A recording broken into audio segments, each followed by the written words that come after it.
Hey everyone, I'm Deb from Deb's Studio and I am the Poetic Artist. This video is just going to be a quick preview as to what my next project is going to be.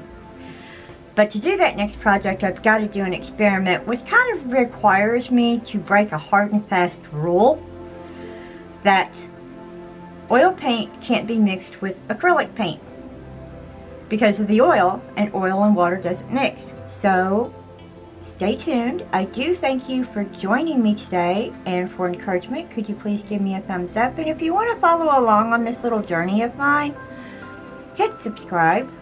Okay, so I wanted to do a painting of my hands. However, I didn't have all the colors I needed in my water-mixable oil line. And I wanted to use the oils because oils blend a lot better and you have a longer blending time than you do with acrylic. But I didn't have all the colors I needed. But I could find all the colors I needed if I pulled my acrylics in as well. So that meant I had to do an experiment.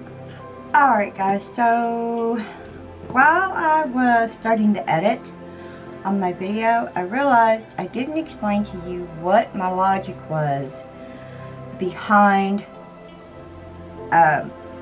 doing the water mixable oils with the acrylic paints. We do know that oil was the first thing invented and kind of what people were painting with. Then acrylics were developed, but then there were people that couldn't stand the harsh chemicals, so manufacturers decided to formulate an oil-based paint to be mixable with water so that the color, or I guess the oil or the actual pigment, would bind with water so that it would be easier to clean up and people wouldn't have to deal with the harsh chemicals. So my little mind went to, if these oils, which are water mixable oils, not just straight oils, this is water mixable because they are specially formulated to be mixed with water. But if these water mixable oils can actually be thinned with water and then painted with and cleaned up with water, why couldn't I mix them with the acrylic? Which is why we're doing the experiment, because this is water mixable and acrylics go with water. So I forgot to mention my logic, which is why we're doing the experiment. And then the only other thing I noticed too, which I may or may not use the gloves again, most likely I will, because I do have a tendency to get paint all over my hands, and I really don't want to get the oil on my hands, even though it is kind of easy to clean up. But at any rate, I just wanted to throw this quick piece in to let you guys in on what my logic was for using the water mixable oils with the acrylics.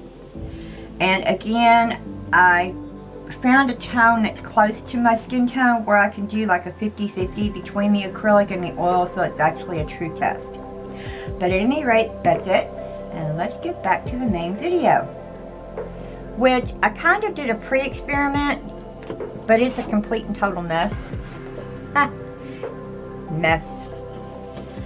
So we've got to do that a bit neater so that I actually understand what's going on, and that so you guys understand what's going on. So this is what we're going to be doing next week. What I did is I took an 8x8 square, divided it into 4, and then took 2 other squares and divided those in half again. We are going to mix our white and yellow together. Then we're going to mix a yellow and a blue together. Then we're going to take our yellow and mix it with a linseed, and then again with a safflower, and then we're going to do the same thing here with the green that we get from here. So that's what we're going to do next week. That is what's going to lead into painting the actual hands.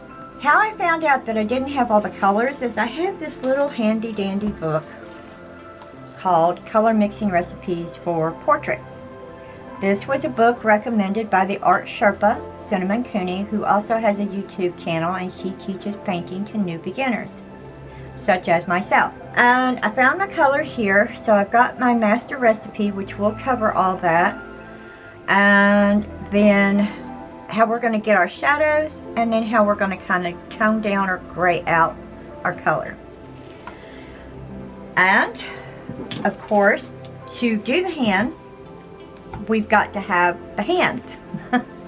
So what I did is I took photographs of my hands in various positions representing my poem without hands. So I've got searching, I've got offering, caring, and then I have reaching. I still have one more to do, and that's holding, and that's going to require both hands. I took a photograph of the hands, then I traced out my hands on some parchment paper, and then from there I'm going to rub chalk on the back and then transfer that onto the canvas that we're going to paint our hand on. Materials that we're going to use for the entire series. I'm only going to be using these brushes to paint on my background, but then the rest of the time I'm actually just going to stick with these brushes. I'm not going to use my actual brushes for acrylic, my Aspen brushes, for the simple fact that I'm not quite sure yet if all of the oil residue can literally be washed out of the brushes. So we have our multimedia brushes.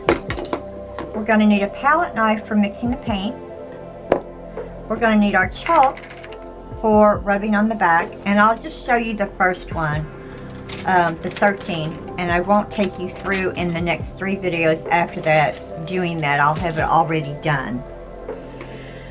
The colors that we're going to need for our background are going to be the rose gold and a pure gold.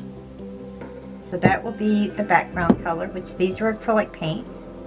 And it'll also help the oil kind of bind better to the canvas.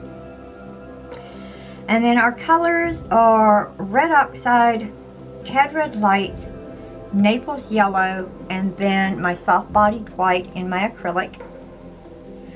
Then I have my titanium white in my oil, yellow ochre, burnt umber, and this Coerleum blue, which I'm not sure if that's supposed to be cerulean or not. I'll put that name in the description box below. And then of course our linseed oil and our safflower oil. And I believe that's it. Let me make sure. Okay guys, so that is the preview introduction to what I'm going to be starting. So stay tuned next week for the first of 5 videos. The first one of course being the actual experiment. And then the next 4 will be of painting the hands. I do thank you for joining me today. If you don't mind, for encouragement, could you please give me a thumbs up? And if you want to follow along on this journey with me, which I really hope you do, we'll probably learn something together, then hit the subscribe button and you'll get notifications when I do upload, which will probably be on a Tuesday. Well, it has been on a Tuesday for the last 3 or 4 weeks now, so we'll go with Tuesday. Okay guys, until next time, go out and enjoy life and create something beautiful. I'm Deb from Deb Studio, and I am a poetic artist. Bye.